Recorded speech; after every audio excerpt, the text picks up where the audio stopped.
신앙의 회색지대 세 번째 시간 이어가도록 하겠습니다. 신앙의 회색지대는 내가 원하는 것을 얻기 위해서 마음속으로 하나님의 명령을 조금씩 깎아내리는 타협에서 시작이 됩니다. 그때 생겨나는 첫 번째 회색지대가 뭐라고 그랬어요? 이 정도면 괜찮겠지라고 생각하는 자신들만의 기준을 만드는 것이라고 말씀을 드렸습니다. 그런데 그 기준이 잘못됐어요? 아니면 발라요? 잘못됐죠? 잘못됐다라는 것을 알면은 얼른 돌이켜야 되는데, 그렇지 못할 때 우리는 두 번째 회색지대로 발을 들이게 됩니다. 그것은 말씀에 대한 부담이 사라질 때까지 순종을 미루게 되는 것이죠. 예. 그 미루는 습관이 계속해서 지속되다 보면 우리는 곧바로 하나님의 명령과 내 이익을 동시에 취하는 것이 가능할지도 모른다고 하는 그런 착각의 늪에 빠지게 됩니다. 이것이 바로 오늘 저와 여러분이 나누기 위한 세 번째 회색지대입니다. 그 대표적인 사람이 본문에 기록된 이스라엘의 초대 왕 사울인데요.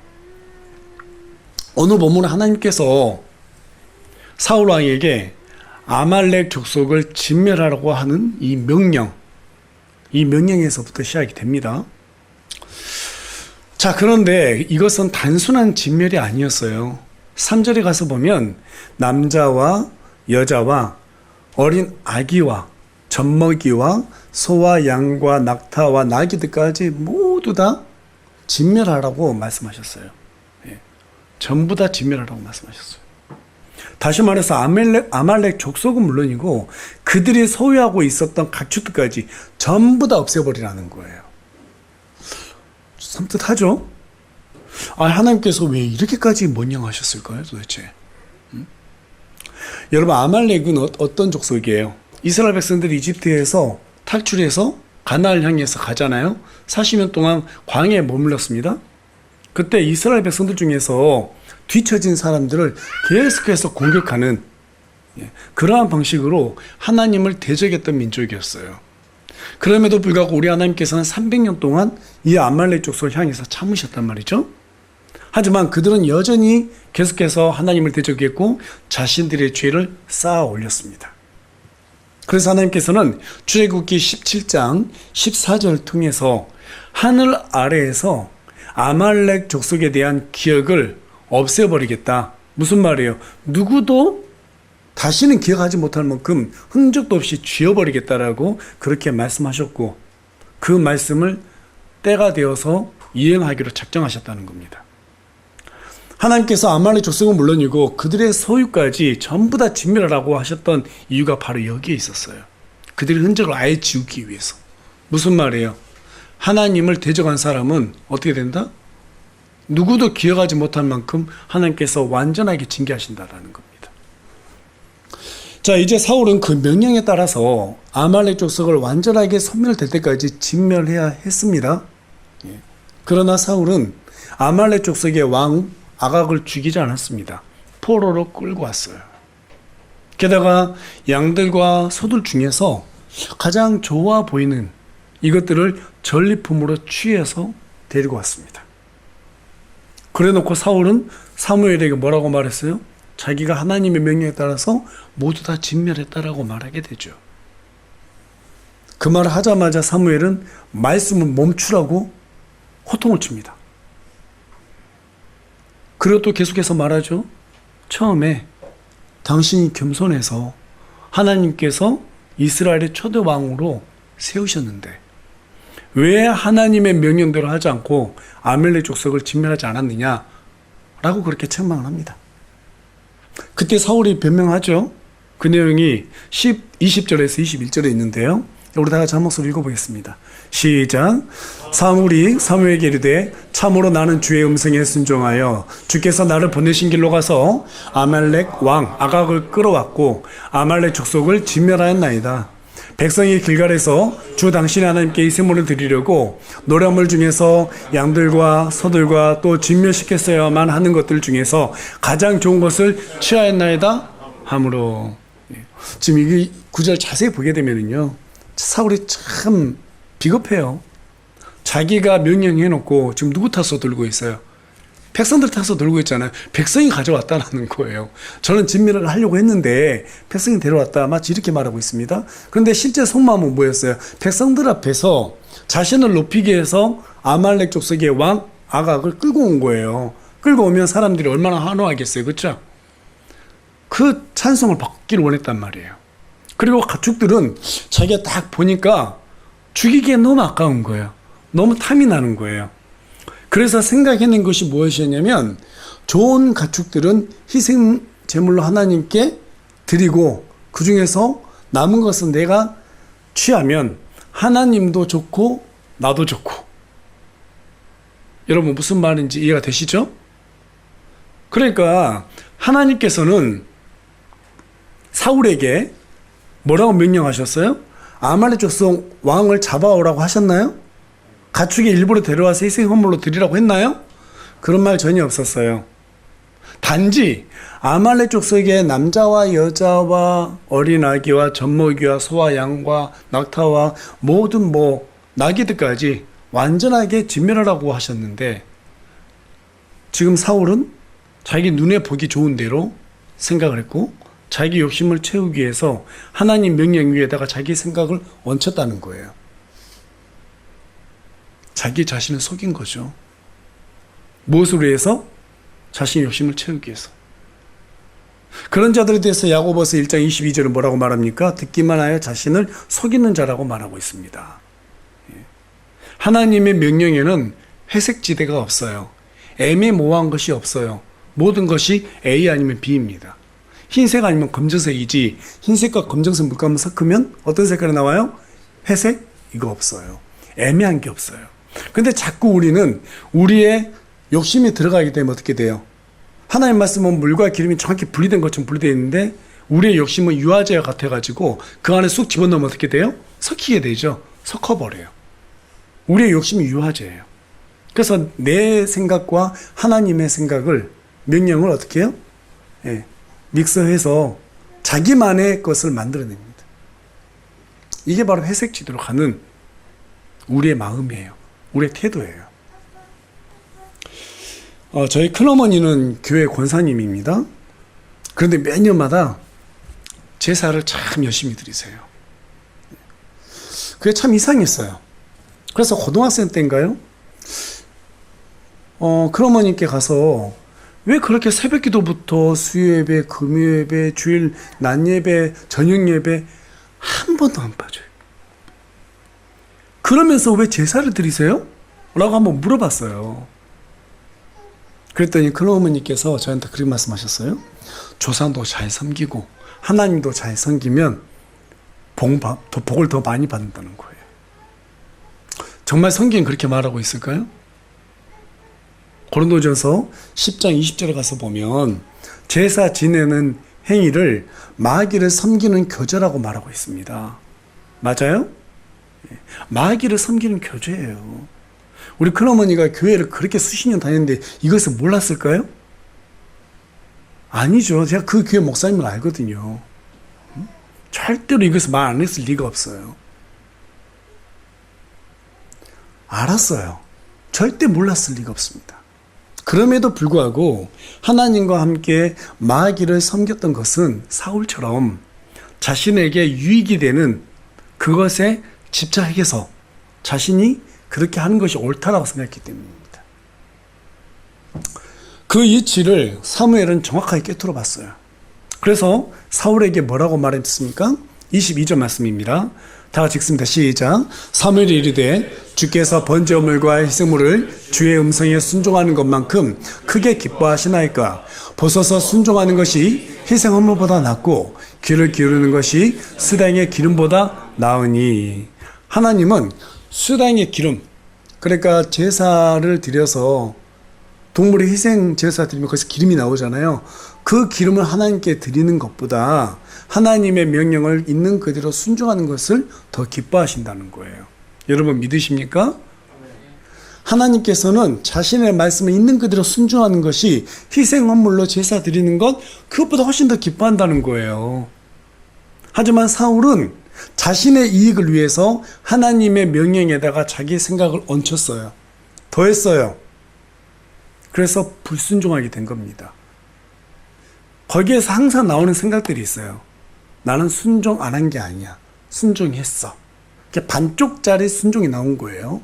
그러면서 자기 자신이 속이죠. 이것도 순종이야. 근데 우리가 지난 시간에 뭐라고 말씀을 드렸어요? 어떻게 말씀을 나눴어요? 완전한 순종은 순종이 아니라고 그랬죠. 99%의 순종이라 할지라도 1%의 불순종은 그건 불순종이라고 했습니다. 그러면서 제가 어떤 이야기를 들었습니까? 어떤 요리사가 스프를 잘 만들었어요. 최고의 재료들을 가지고 최고의 영양소가 많은 그런 스프를 딱 만들었어요. 근데 실수로 거기에 독극물 한 방울이 또 들어갔어요. 근데 그 독극물 아주 치명적이에요. 섞어가지고 손님한테 줍니다. 최고의 음식입니다. 그런데 독극물이 한 방울 들어갔습니다. 그래도 영양가가 많은 99%는 영양가가 높으니까 먹어도 됩니다. 라고 말한다면 그 손님은 그거 먹을까 안 먹을까요? 먹지 않아요. 1% 불순종도 하나님께서 불순종으로 보신다는 거예요. 사울이 지금 딱 그 위치에 서 있습니다. 자기는 이만큼 순종했어? 그러니까 난 순종한 거야. 이렇게 생각했는데 그건 순종이 아니라는 거죠. 어떨 때 이런 생각을 많이 하게 될까요? 내 이익이 있을 때, 뭔가 내가 원하는 것이 있었을 때 우리는 우리 자신을 그렇게 속인다는 거죠. 그러니까 사울에 대해서 오늘 본문이 말하고 있지만 실제적으로 그 사울은 실제로 누구를 가리켜요? 우리 자신이에요. 우리도 똑같다는 거죠. 사울 욕할 거 없어요. 똑같아요. 우리 자신이 그렇다는 거예요. 신앙의 회색지대는 우리 자신의 이익을 내려놓지 못하는 고집에서 옵니다. 맞습니까? 그래서 사무엘이 계속해서 사울에게 뭐라고 말하는가? 23절 말씀도 한 목소리 읽겠습니다. 시작. 거역하는 것은 마술죄와 같고 완고한 것은 불법과 우상 숭배와 같나이다. 자, 여기까지 읽겠습니다. 지금 뭐라고 말했어요? 거역하는 것은 마술죄와 같다라고 말했습니다. 이게 무슨 말이냐? 마술죄라는 것은 속이는 거잖아요. 다시 말해서 우리의 탐욕이 우리 자신을 속이게 만들더라는 거죠. 우리도 모르게 속이게 만들더라는 거죠. 그 고집을 내려놓지 않고 계속해서 반복하게 되면 하나님은 탐욕은 뭐라고 그랬어요? 골로새 3장에서 우상숭배라고 그랬죠? 그래서 이 완고한 것은 불법과 우상숭배라고 말하는 거예요. 모든 것의 문제의 시작은 욕심에서 시작된다는 거예요. 탐욕에서. 아담도 왜 선악과를 먹었어요? 그거 먹으면 뭐 눈이 밝아지고 하나님처럼 된다고 하니까. 그렇죠? 그 말을 듣고 보니까 선악과가 탐스럽게 보이는 거예요. 그래서 이브가 먼저 먹었죠? 아담도 먹었어요. 모든 것의 중심에는 내가 원하는 그 무엇이 있단 말이에요. 그래서 여러분, 가인과 아벨의 제사가 뭐라고 그랬어요? 가인은 자기를 위해서 제사를 드렸고 아벨은 하나님의 영광, 하나님의 기쁨을 위해 제사를 드렸어요. 그러니까 아벨은 믿음의 제사를 드렸고 가인은 믿음이 없는 제사를 드린 거예요. 이 두 사람 사이에서 우리는 뭘 보게 되냐면 종교와 기독교를 보는 거예요. 종교는 나를 위해서, 기독교는 하나님의 기쁨을 위해서. 지금 사울은 어디에 있어요? 하나님께서 명령했는데 자신을 위해서 하나님의 명령을 이행했단 말이에요. 그래서 이런 좋지 않은 결과를 나온 것입니다. 그 결과 사울은 왕의 자리에서 버려졌어요. 왕의 자리에서 버려졌어요. 그러자 사울이 어떤 행동을 취했어요? 사무엘의 옷자락을 잡았어요. 그래 매달렸어요. 옷이 찢어지도록 매달렸어요. 자, 그 이유가 뭐냐면 이전에도 사울은 다른 실수를 범해서 하나님으로부터 네가 이제 왕의 자리에서부터 버림받게 된다라고 하는 그런 처분을 받았어요. 이미 받았어요. 그 사건이 앞에 있는 사무엘상 13장에 기록되어 있습니다. 사울이 블레셋과의 전투를 앞뒀습니다. 그때 하나님께서 사울에게 길갈에서 네가 7일 동안 기다렸다가 사무엘, 하나님의 종 사무엘에 오거든. 거기에서 희생물로 제사를 드리고 내가 너에게 뭐라고 말할지 지시를 기다려라. 그렇게 명령하셨어요. 자, 그런데 사울은 당장 블레셋이 위협해오니까 막 초조한 거예요. 군사들은 막 흩어지고 있어요. 너무너무 조급한 거예요. 근데 사무엘이 늦어지는 거예요, 오는 게. 그래서 그 조급한 마음에 기다리지 못하고 자신이 직접 가서 제사를 집례하게 됩니다. 여러분, 하나님의 명령, 그 율법에 왕이 제사를 집례할 수 있어요, 없어요? 집례할 수가 없습니다. 그 율법에 어긋나는 것입니다. 남유다에 우시야 왕이 역대하 26장 가서 보면 자신이 직접 제사장 대신 집례를 하다가 나병에 걸려서 평생을 격리당하다가 죽는 그런 내용이 쭉 나와요. 성경은 사울처럼 자신의 위치에서 벗어난 것을 교만이라고 말합니다. 뭐라고요? 자신의 위치에서 벗어난 걸 교만이라고 말해요. 그래서 하나님께서는 질서를 되게 많이 강조하는 거예요. 교만해진 사울은 자신이 제사를 드리면 하나님께도 좋고 자신의 상황도 좋아질 것이라고 믿었어요. 결국 사울은 하나님의 말씀으로 문제를 해결하려고 하지 않고 종교적인 행위로 문제를 해결하려고 했습니다. 그리고 이러한 태도는 훗날 사울이 엔돌의 무당을 찾아가는 사건으로 이어지게 되죠. 여러분, 회색지대는 겉으로는 하나님의 영광을 위하는 것처럼 보이지만 실제로는 자기 이익을 챙기려는 마음에서 시작된다는 것을 꼭 기억하시기 바랍니다. 아주 위험한 영역이에요. 이 회색지대는 늘 우리 마음의 중심을 흔들어 놓습니다. 또 흔들어 놓기 아주 충분해요. 때문에 우리 스스로에게 정직해야 돼요. 내가 정말 하나님을 위해서 어떤 일을 하고 있는가, 아니면 내 이익을 위해서 하고 있는가, 자주 우리 자신에게 물어봐야 됩니다. 자, 그렇다면 우리가 어떻게 해야지 하나님과 자기 이익을 동시에 취하고자 하는 이런 회색지도로부터 벗어날 수 있을까요? 그 비결은 사울이 왜 실패할 수밖에 없었는지를 보면 알 수 있어요. 자, 우리 다 같이 사무엘상 15장 1절 말씀 읽어보겠습니다. 시작.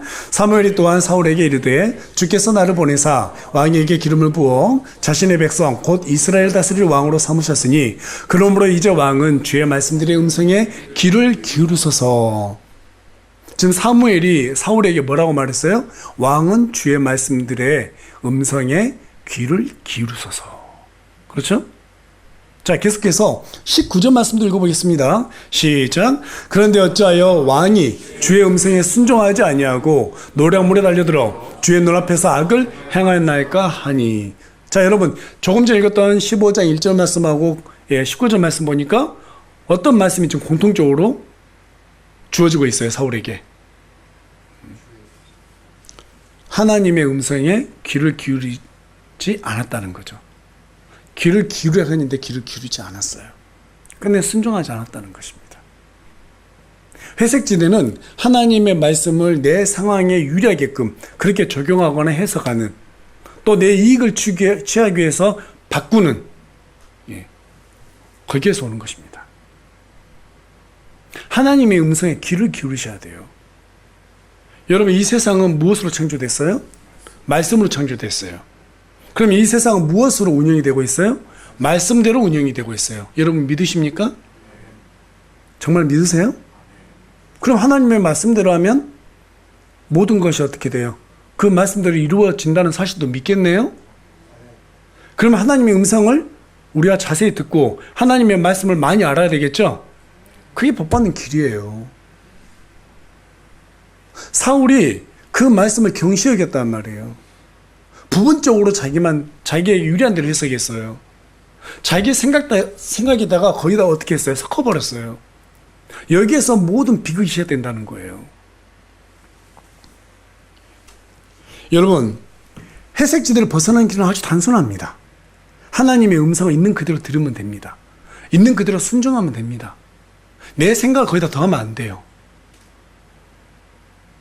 내 생각에 동의가 안 된다 하더라도 말씀이 그렇다면 있는 그대로 받아들여야 됩니다. 그게 그리스도인이에요. 그렇지 않으면 우리는 사울처럼 인본주의 신앙을 갖게 돼요. 성경이 A라고 하면 A인 거예요. B라고 하면 B인 거예요.